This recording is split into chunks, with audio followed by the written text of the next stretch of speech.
Good afternoon and welcome to our webinar today on how to effectively apply EPA's audit policy. I am joined today by one of my friends and colleagues, Rita Bolt Barker. In just a moment, I will introduce both of our companies as well as your speakers for today as we navigate this topic. But just a couple of little housekeeping notes before we dive right in. For our webinar today, feel free to use the questions or chat toolbar to ask any questions that you might have. And we'll make sure that we'll take some time at the end of the presentation to answer any of those questions that you might have. Also, in a few moments, my colleague is going to be uploading some handouts for the group. So yes, you will have a copy of the slides and everything we're presenting. So hold tight. My colleague will be uploading those in just a moment to make sure everybody has time to get into the webinar so that they're able to access those handouts. So with those little housekeeping tidbits out of the way, let me introduce the two companies that are bringing you this topic today. So HRP is one of the presenters for our topic today. Since the early 1980s, HRP has worked with our clients to assure that they move their environments forward. And what we mean by this is that we work with our stakeholders to minimize the environmental and compliance risk associated with their projects and their operations and to help align with their business goals. We are a multidisciplinary environmental compliance and engineering consulting firm with several offices across the country. HRP has assisted scores of businesses and industries with disclosures under the EPA audit policy. Most notably, in the early 2000s, we worked with colleges and universities in tailoring a negotiated audit policy agreement with over 200 colleges and universities that resulted from some EPA enforcement action on higher education. So a lot of experience with the topic we're presenting today. And my friend and colleague Rita is joining us from Weish. Weish is a full service law firm that has practiced law and served the community for over 100 years.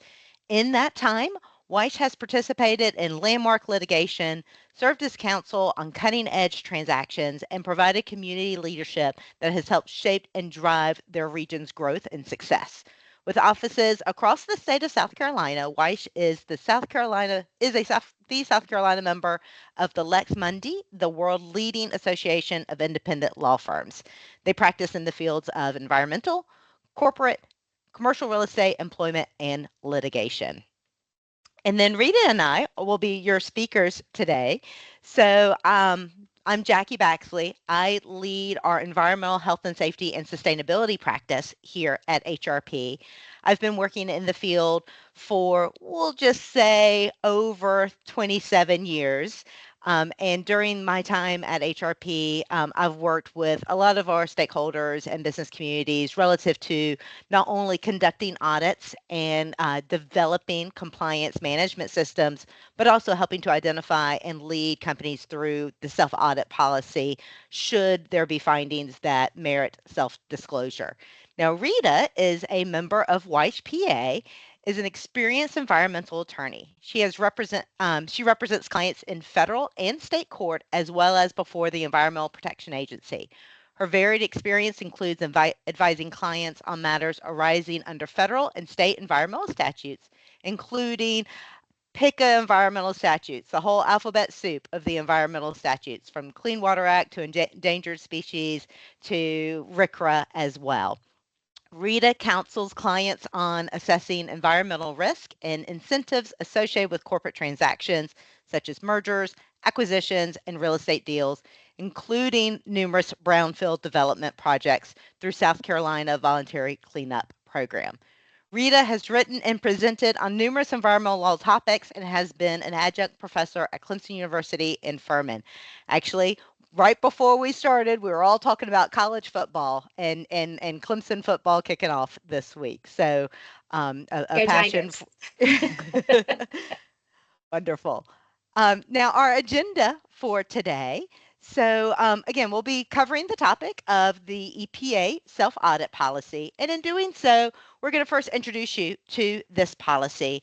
And then we're going to go through a couple of scenarios and examples of specific applications, which might help you in deciding if you have potential violations in the future that could merit protections under the audit policy. And then we're going to wrap up with some recommendations and best practices.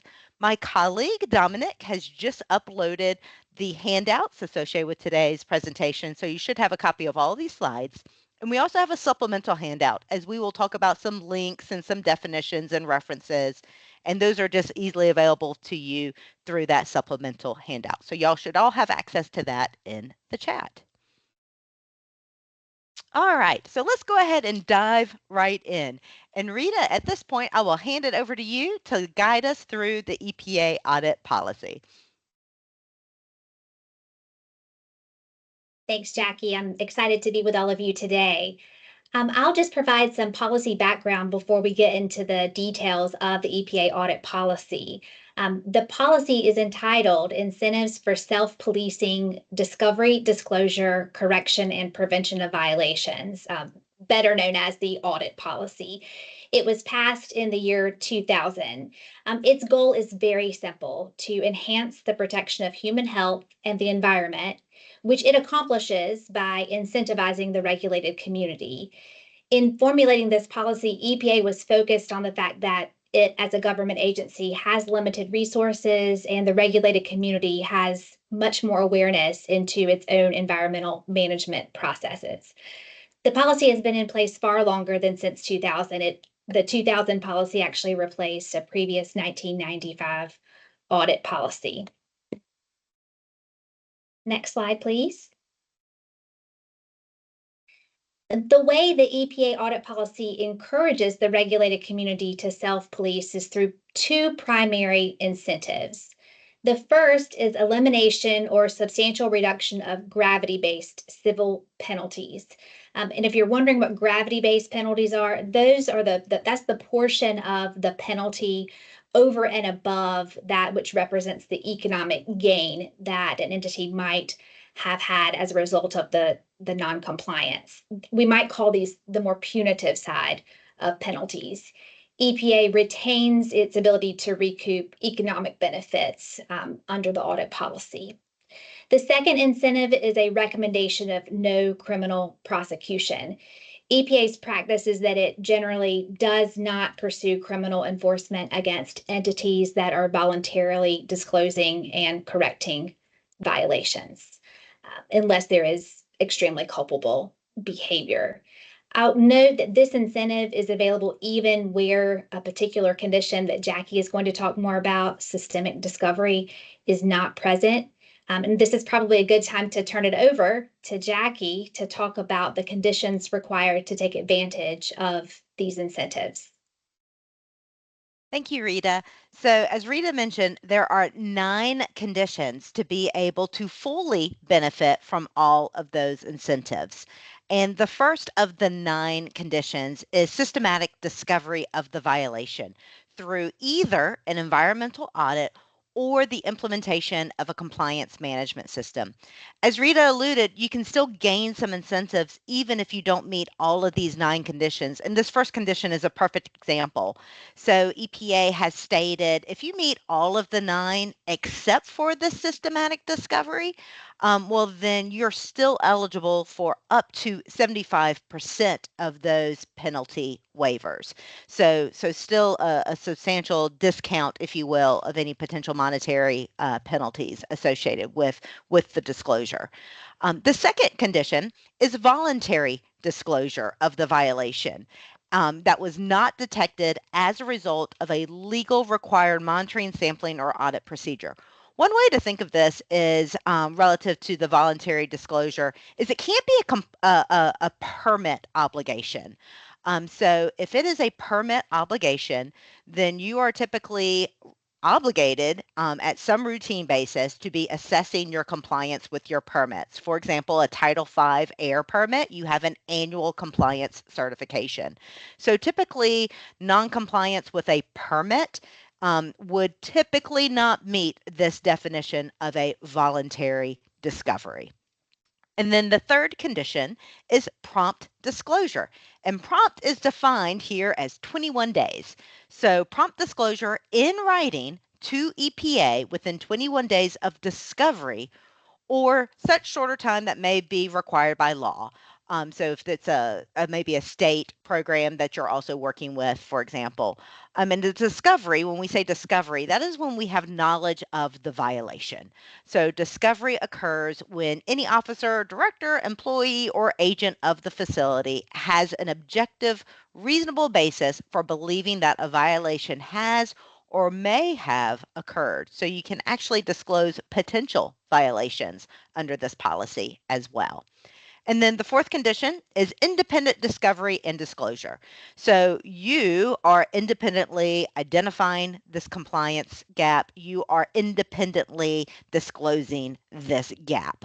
So EPA or some other regulator has not already identified this. So these are things that you are self-identifying, self-disclosing, i.e. the self-audit policy. The fifth condition is you have to correct what you disclose. So this is a find it, fix it policy. So condition 5 is the fixing it piece. And so you have to correct and remediate whatever was disclosed within 60 calendar days.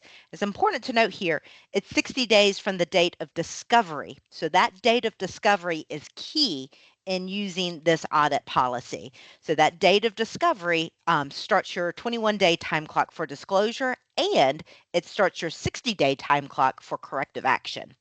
And not only do you have to correct the issue, but under the condition 6, you have to prevent recurrence of the violation. So you're going to correct the issue. You're going to hopefully get to the root cause of the issue, address that root cause of the issue so that that violation would not reoccur in 6 months' time, in a year time, in 3 years' time. And then the seventh condition is to be aware that repeat violations are not eligible for this audit policy or these disclosures. So the specific or closely related violations have occurred at the same facility within the last 3 years, or those that have occurred as part of a pattern at multiple facilities owned or operated by that same entity within the last 5 years would be ineligible here. And so it's important to note, if you are a larger organization, if you have multiple facilities across the United States, a repeat violation could be from a self-disclosed violation at, or even a violation that was identified by a regulated entity at a sister facility. And then certain types of violations are ineligible as well. So not only are the repeat violations ineligible, but violations such as those that result in serious actual harm, those that may have presented an imminent and substantial endangerment, and those that violate the specific terms of an administration or judicial order or consent agreement. We look at this as discharges. So spills, releases, unpermitted discharges would typically fall under this category. And then the last condition, the ninth condition, is just cooperation. So by entering into this policy, you are going to be working with EPA in answering any questions and working with them in their review of your disclosed items. Now, the actual disclosure process itself went to an online disclosure process a few years ago. And so it is a web-based disclosure portal now. And you do this web-based disclosure through what's called the Central Data Exchange. Anybody that's filed a TRI report under EPGRA or anybody that has updated a risk management program, pretty much any type of reporting that you're doing to the EPA anymore is going to be through the Central Data Exchange. So if by chance you've never registered through the Central Data Exchange, that's going to be step one, is to register through the Central Data Exchange so that you're able to access this platform for the disclosures. The second step is going to be then to go to the e-disclosure module on Central Data Exchange and actually submit your voluntary disclosure.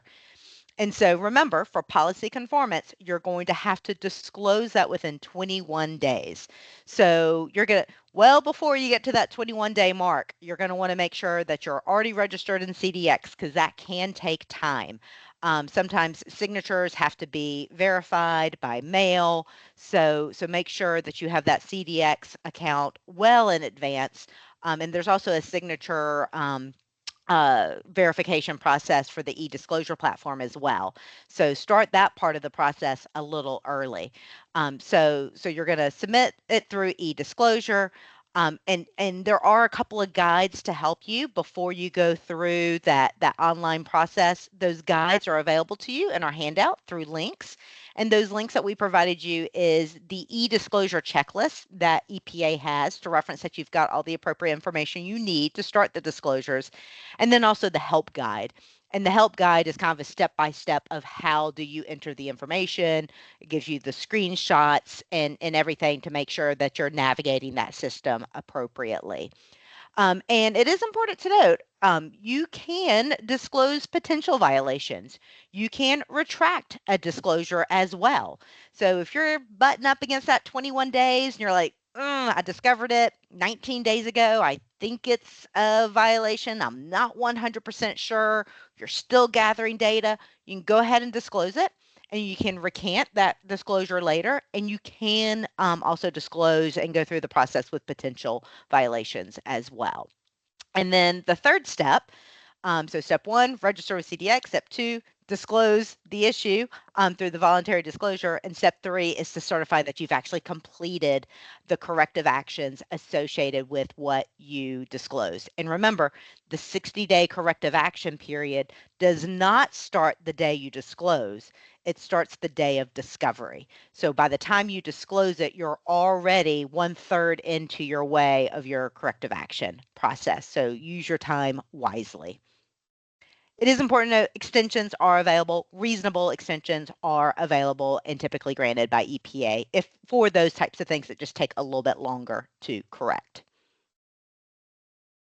Now, there's two categories of disclosures. Category one disclosures are for those violations to EPCRA only. EPCRA is the Emergency Planning Community Right to Know Act. By count, it is the most numerous type of disclosures that EPA sees under this audit policy. Well over 50% of the disclosures seem to be in the EPCRA regulatory bucket, which is why they have this more streamlined process. Category one disclosures, if it's an EPCRA violation that meets all of the 9 policy conditions. And then there are some variations for small businesses. Hang tight. I'm going to tell you what those variations for small businesses are. But EPCRA violations only where you meet all 9 conditions. You would not use this condition, or excuse me, this category 1 for any releases under EPCRA. And EPCRA violations with significant economic benefit that EPA defined, and Rita spoke a little bit about economic benefit earlier. But just for your run-of-the-mill EPCRA, you failed to do a TRI report on a particular chemical, failed to do a Tier 2 report, that's what the Category 1 disclosures are there for. Now, the Category 2 disclosures would be everything else. So all non-EPCRA violations, or even EPCRA violations where you're not able to certify that you've met all 9 conditions. So maybe you met condition 2 through 9, but that systematic discovery was not one that you could certify to, so you would use the category 2 option at that point in time. Now, there are a couple of policy variations. So Rita introduced us to the audit policy as a whole. Well, EPA has tweaked that audit policy for 2 unique scenarios. The first unique scenario being a new owner audit policy.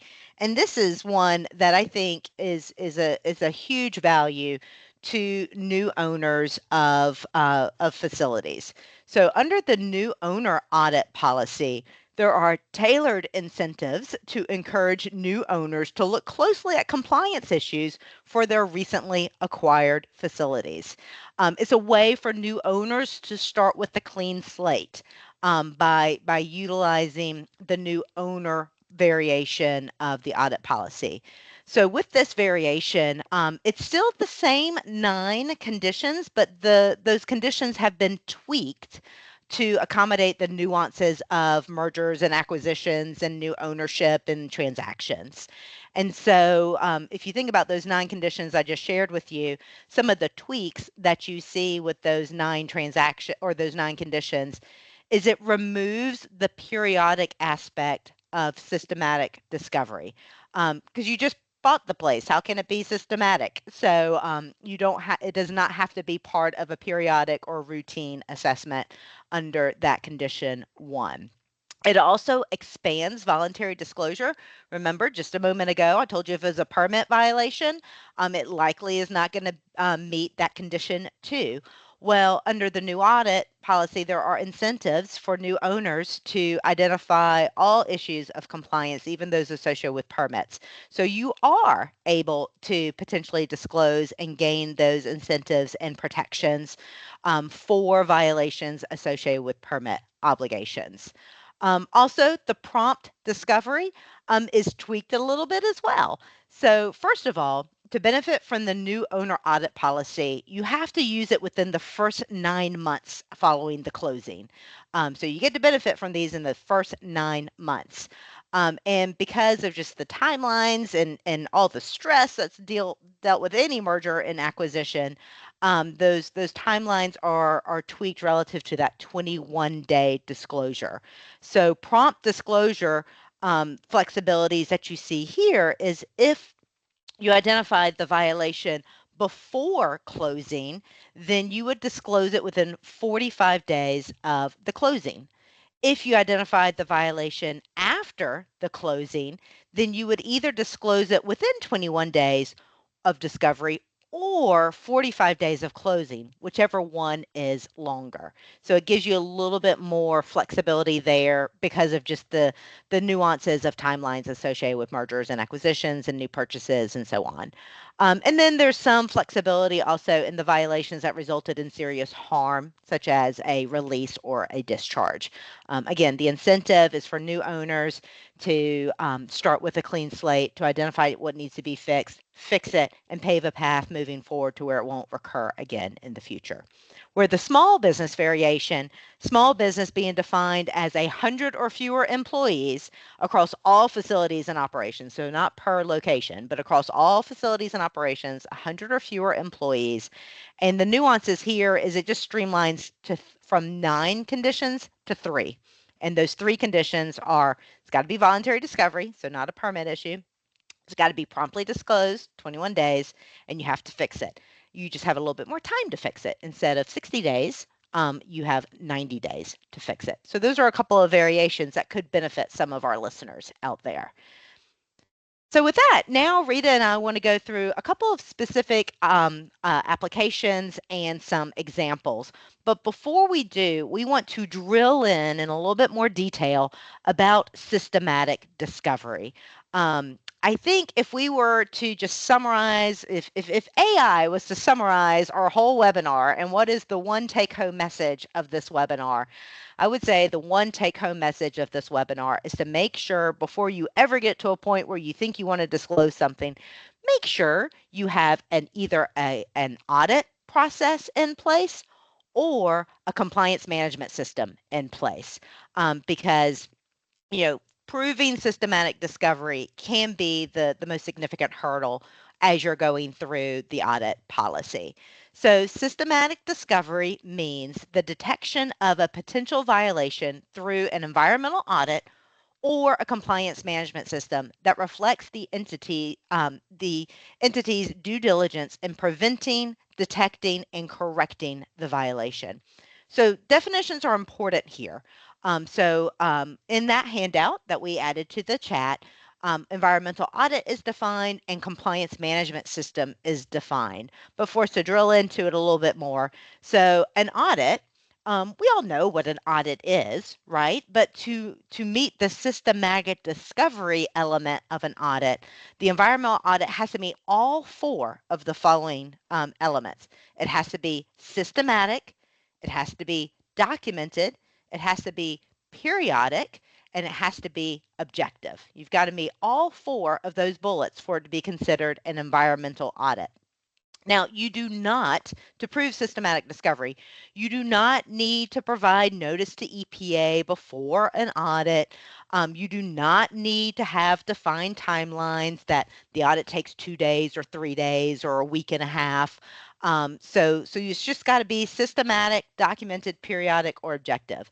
So, a lot of times we recommend have an audit program in place that defines how you'll do the audit, how it will be documented, what's the frequency associated with it so you can prove that periodic. And then the objective just means you have, an unbiased set of eyes that's looking into identifying those opportunities for improvement. Now, environmental audit is just one way to prove systematic discovery. The other way to prove systematic discovery is for the violation to be identified through a compliance management system. And what we mean by a compliance management system is that it has to be based off of policies, standards, and procedures. And with those policies, standards, and procedures, you're going to have assigned roles and responsibilities. And then you're going to periodically assess conformance with those policies and standards and procedures. And then you're going to communicate and train your employees on those policies, standards, and procedures. You're going to hold individuals accountable for those policies, standards, and procedures. And lastly, when you identify those gaps or those opportunities for improvement, you have a corrective and preventive action program. Those of you that are familiar with ISO 14001, you might be thinking, well, this sounds like an environmental management system under ISO 14001. Exactly. An ISO 14001 environmental management system would be an example of a compliance management system. So just a couple of examples of how one could systematically discover a violation through one of these. So let's say you're doing an environmental audit and you have an audit finding that the site failed to submit a TRI report under EPCRA. That could be something that was systematically identified through the audit process.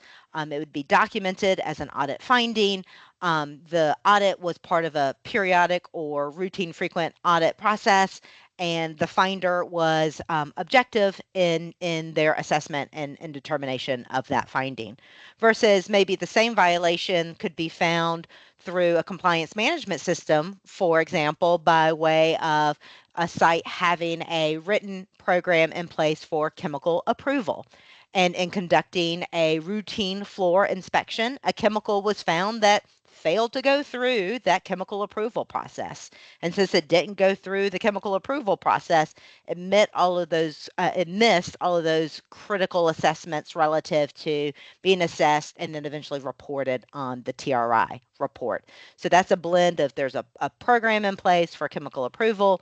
Hopefully that had some roles and responsibilities defined. We were doing a routine assessment and we identified the gap and we're now going to fix the gap. So that would be an example of using a management system to identify a finding. And then, I'm going to hand it over to Rita here in a second, but before I do, I wanted to just share one screenshot from the e-disclosure platform. And this is just to put a final pin in how important systematic discovery is in applying the audit policy. So this screenshot from e-disclosure, as you go through the disclosure process, you have to identify that you've met and certified that you've met each of the 9 conditions. And so this is just the screenshot for condition 1 of systematic discovery.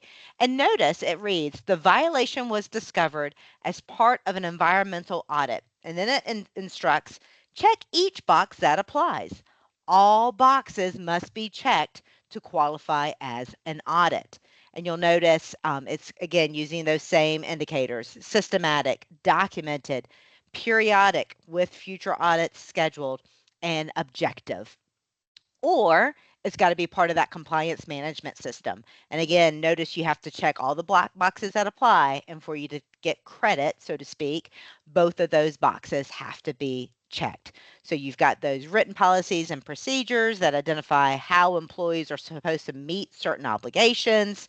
And then you've got overall responsibility for overseeing those compliance where you're defined roles and responsibilities, checking to make sure conformance, acting where you have nonconformance, training folks to those programs, and so on.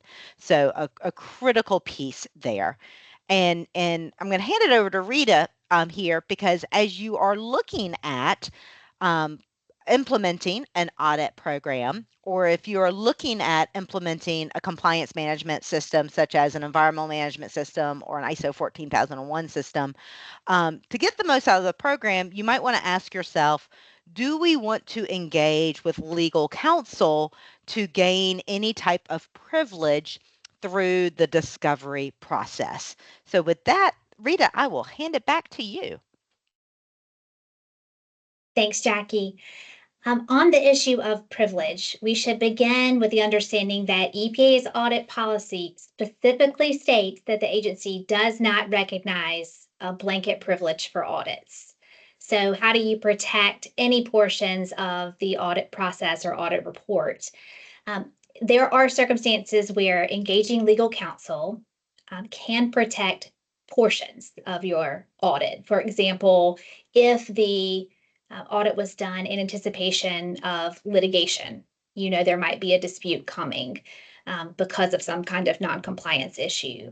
You might also be able to protect any legal communications about the contents of the audit, about whether to report, if you are working with outside counsel or in-house counsel to perform the audit. It is important to note, though, that you have a duty to cooperate. Jackie has already discussed that condition of the audit policy. So the underlying factual findings of an audit would not be protected. So it's a somewhat fact-specific analysis, but we have had some success protecting portions of audit reports and communications about those audits. I should note, though, that generally speaking, EPA does not proactively request copies of audit reports to trigger enforcement investigations. So that really shouldn't play into your concerns about whether to do an audit. But I do want to note that there is not a blanket privilege. And this is different from some jurisdictions where you may operate facilities, including South Carolina, where we do have a fairly broad audit protection privilege. So just note that going in. Next slide, please.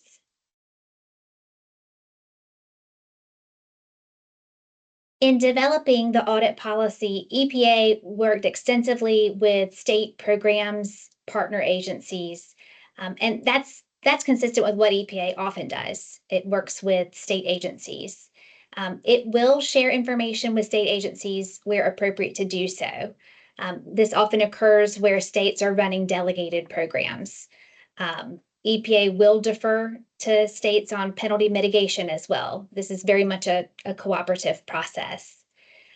For that deference to occur, though, EPA has required those states to meet minimum requirements for the federal delegation of the programs it might be running. But generally speaking, more often than not, EPA is working alongside with state agencies.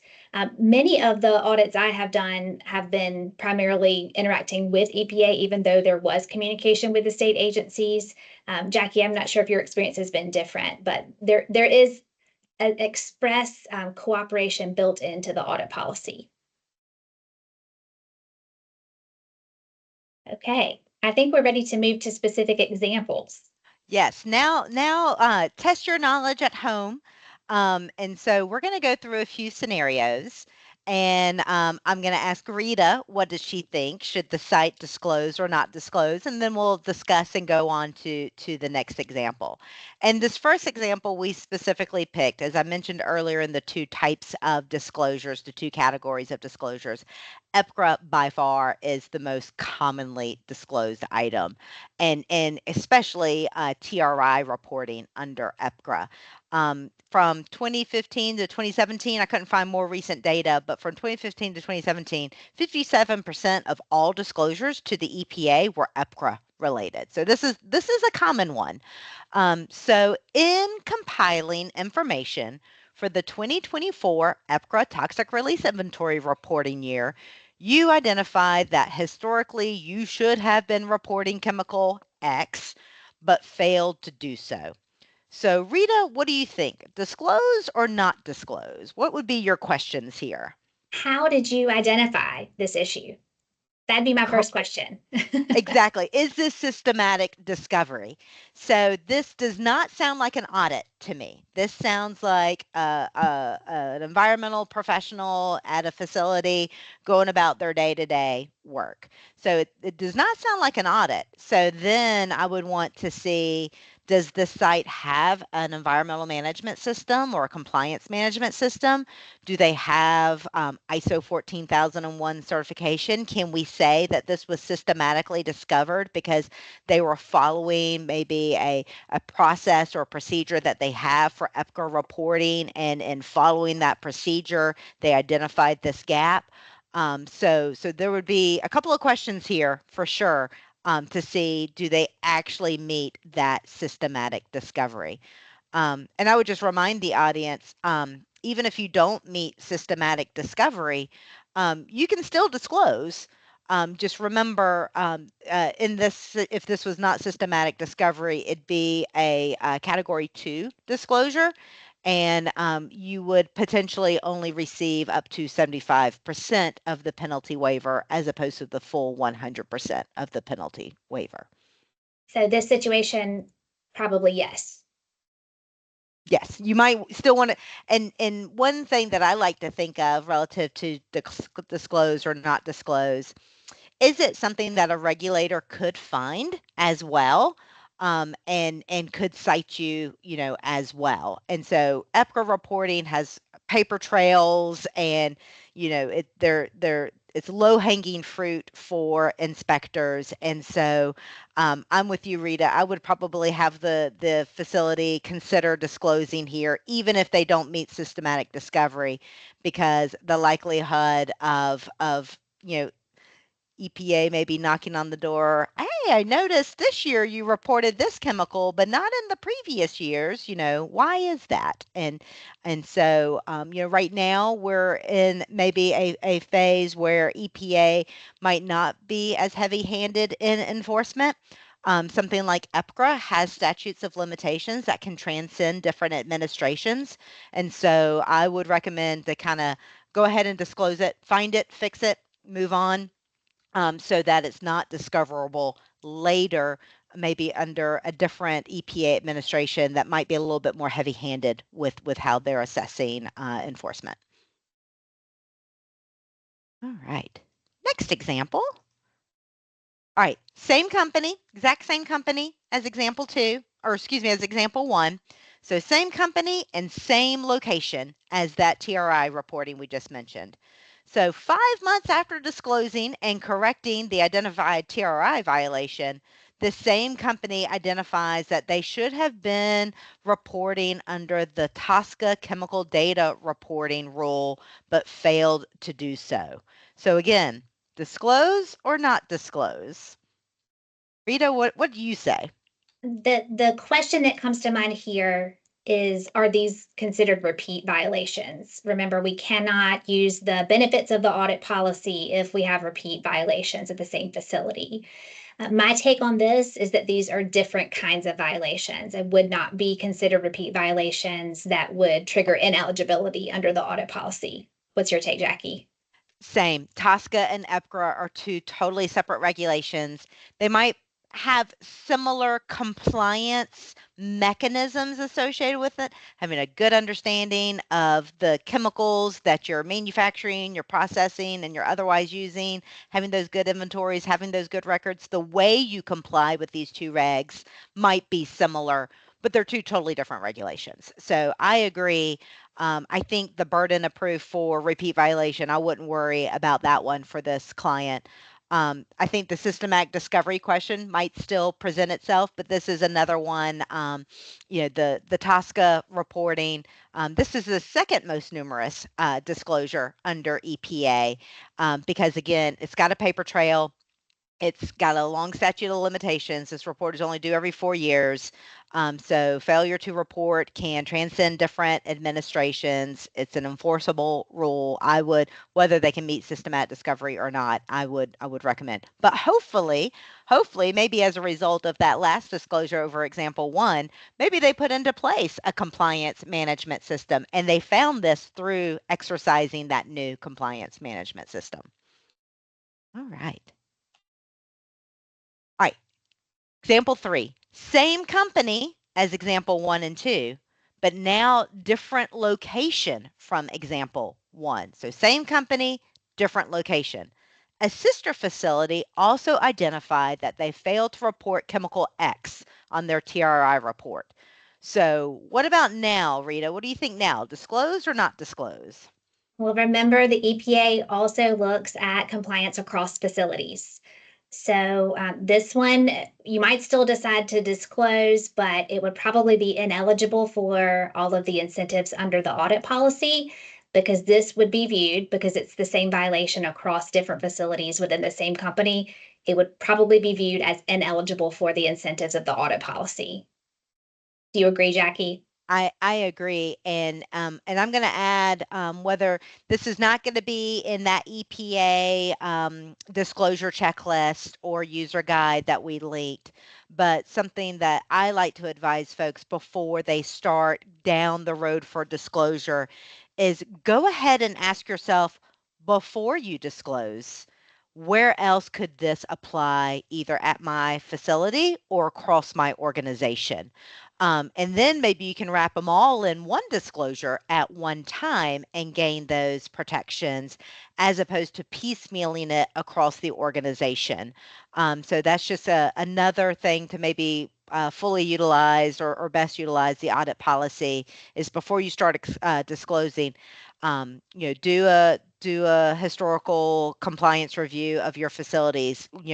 Whether it was disclosed or not disclosed. Was one of your sister facilities audited by a state or federal agency and they found this? That would be considered repeat. It doesn't have to be disclosed for it to be considered repeat. If EPA found it, that could be repeat as well. So go ahead and do that little part of a root cause analysis where you look at where else could this occur and you make sure that you fix it across the entire enterprise. In asking yourself that question, it might also help you identify at that disclosure phase how many locations might you be disclosing all at once. All right. Example four. You are new to your position. You dig into compliance programs and identify that you have a stormwater permit at your new facility that you're working at, and you have a pollution prevention plan for that stormwater permit. But you can find no records of the permit required quarterly visual inspections. So, what about this one, Rita? Disclose or not disclose? So, two issues here, I think.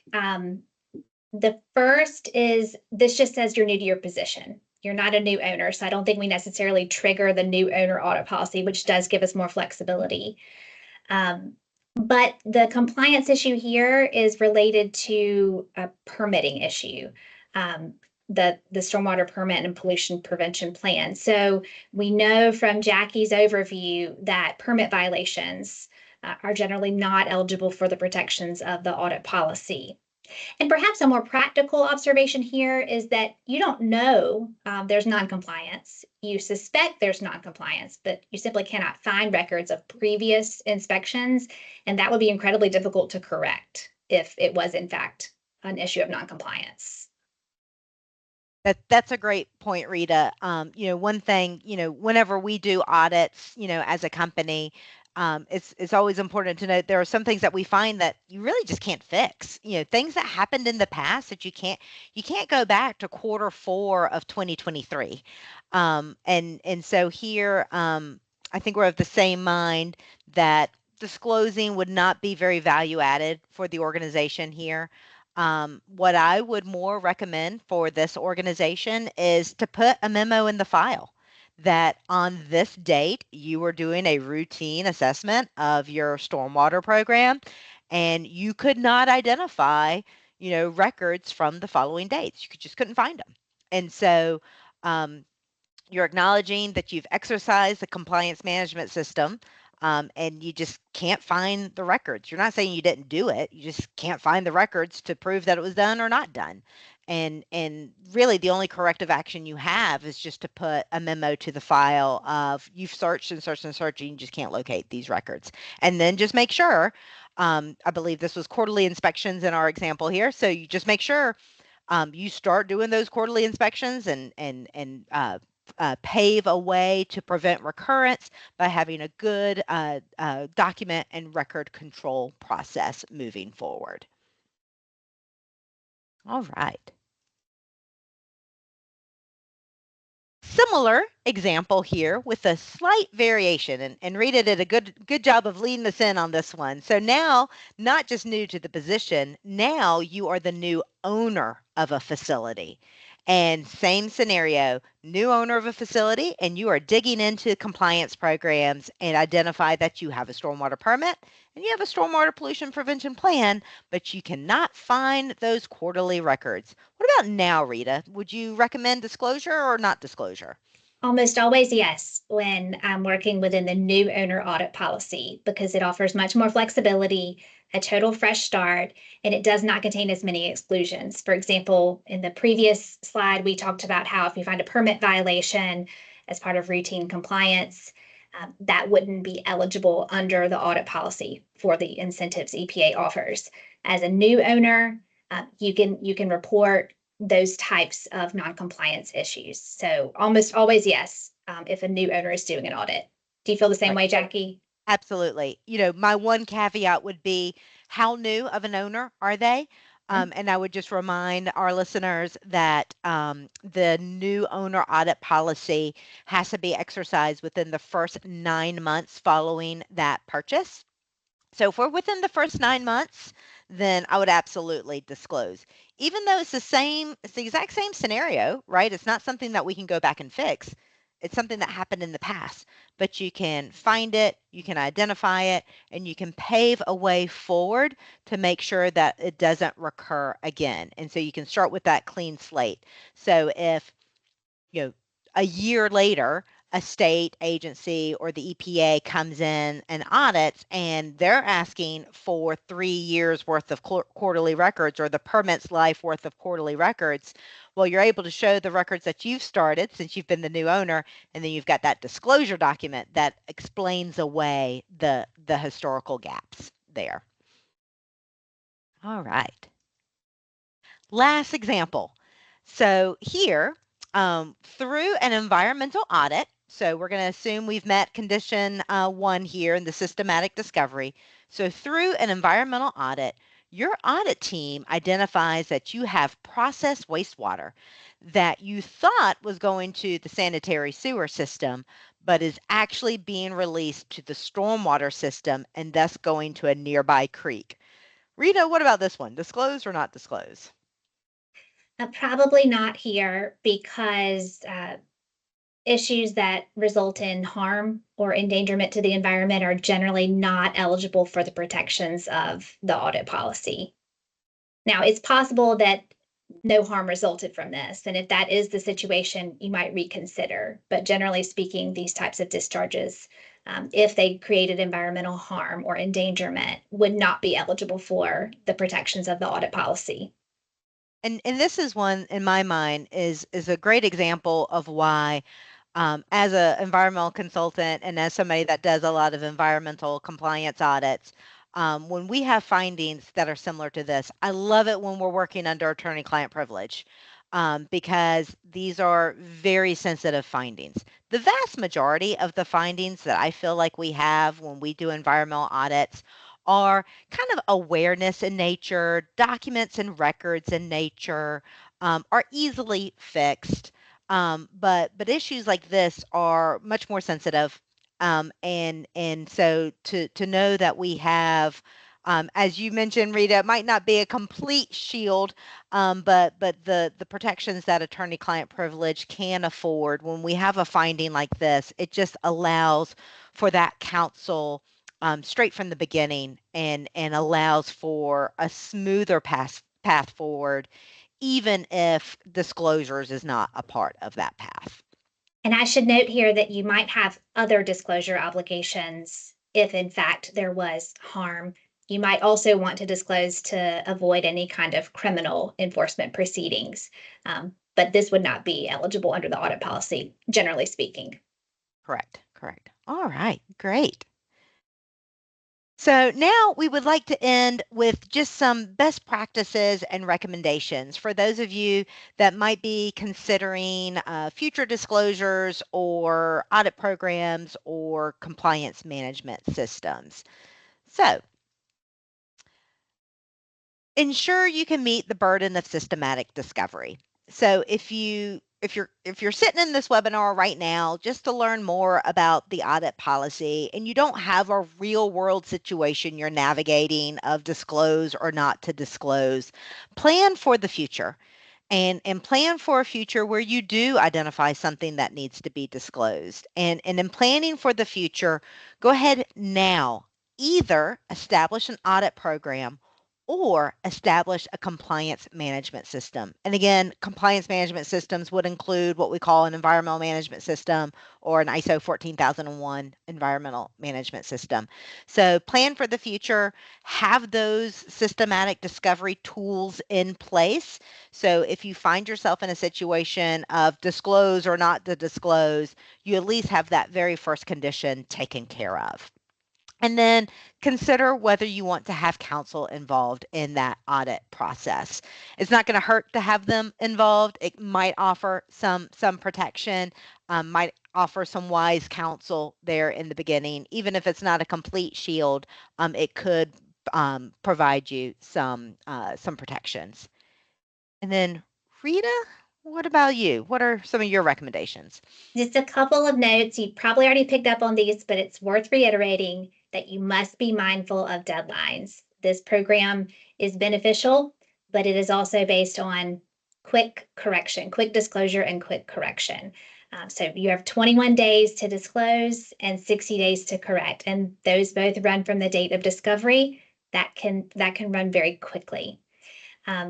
Final lesson, just ensure that what you learn from the process can be shared across multiple locations, particularly if your entity is operating across different facilities, because we would not want to be ineligible for the audit policy protections because of repeat issues. Great. Thank you. And so with that, we have a few closing remarks. And in these closing remarks, that will give you some time to enter in some questions or to think about some questions that you might have. So in some of our closing remarks, first of all, thank you, Rita, for joining me in today's webinar. And for our listeners out there, I wanted to let you know we have our September webinar already scheduled as well. This is a topic that is pertinent not only for electric vehicles, but also for even folks within the aerospace industry, really anybody that uses the batteries and the battery assemblies that have magnets associated with them. And in our September webinar, we'll be talking primarily about those magnetic fields as an emerging occupational hazard with those, whether it's EV or even in some of the aerospace and other industries that have those battery assemblies and the associated magnetic fields. So we'll be going through those emerging hazards and controls in our September webinar. We have in-person training coming up. Our Connecticut office in Farmington, Connecticut is going to be hosting some in-person training on October the 9th. So anybody that happens to be in that area that is looking for RCRA hazardous waste training or DOT transportation of hazardous material training, please don't miss that training opportunity. We also have numerous topics that are available at your convenience online. And then also all of our past webinars that we've offered this year are available to you as well through YouTube. And the handout that we provided with all the tools and resources and links and definitions at the very bottom of that handout are links to our YouTube channels and the recorded webinars that we've presented throughout this year. And feel free to scan the QR code just to go straight to our training page if you have any other training needs. And so give me a second here. I'm going to navigate to our questions and chats, and I'm going to leave it here on this slide. If you have a question or something you wanted to talk about but maybe it's too nuanced to type, or you just don't feel like typing all those details, you have both mine and Rita's contact information there. Feel free to reach out to either of us at any time should you have any questions or comments, not only about applying the audit policy, but any maybe compliance concerns that you might have. All right, so let me take a quick look at some of the questions. All right, one question that has come in, we talked about the EPA audit policy. Does OSHA offer similar protections? Um, Unfortunately, no.